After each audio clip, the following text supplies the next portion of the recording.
my fellow African diaspora, a very good day to all of you. My name is Ambassador Arikana Chihombori Kwao. Over the past couple of days, I've received many messages, emails, phone calls, and video clippings of the abuse that is being meted to our fellow African diaspora living in China. I've watched in horror Africans roaming the streets of China with their possessions after being evicted out of their homes simply because they're Africans.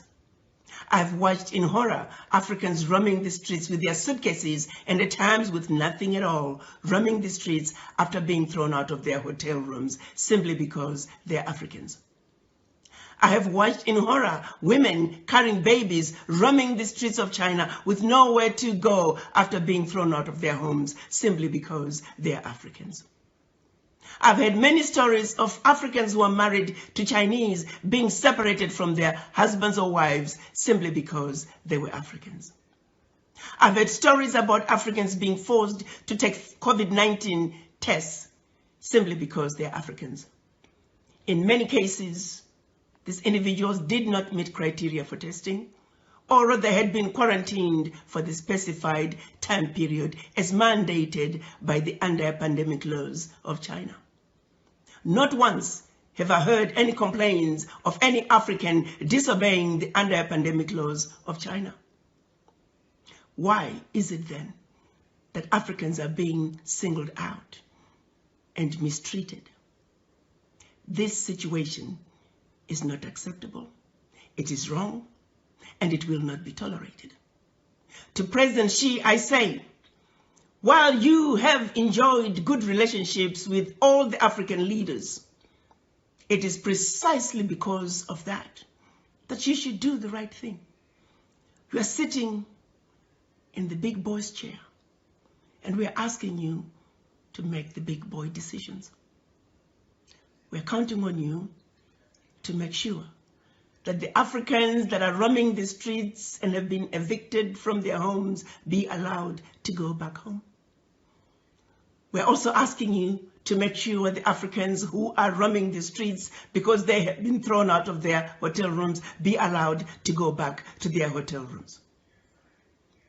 As we speak, President Xi, may I remind you that we have over 10 million Chinese residing in Africa, where we have welcomed them with open arms. We have allowed the Chinese to establish themselves to marry Africans and live happily ever after in our Africa. Why can't Africans be awarded the same welcome that we have given to millions of your citizens? What is being done to Africans in China is deplorable, and the world cannot stand by and allow it to continue.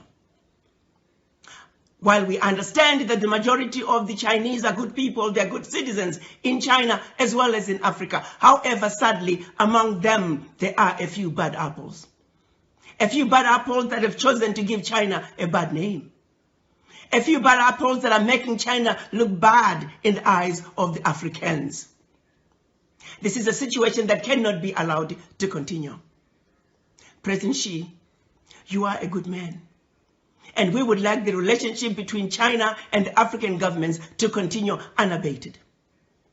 But the behavior that's coming from a few of your citizens will not be tolerated. And we're counting on you to do what is right, to do what is just, and to do what is fair. The Africans are no longer going to tolerate this abuse. From the Chinese or anybody else for that matter.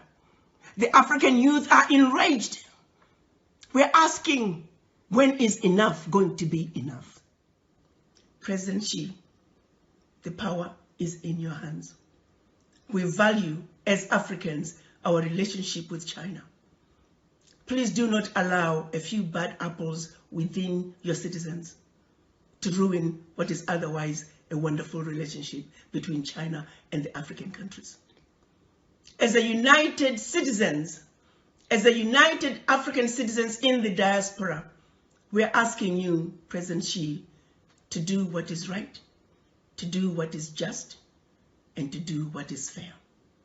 The children of Africa are saying, enough is enough.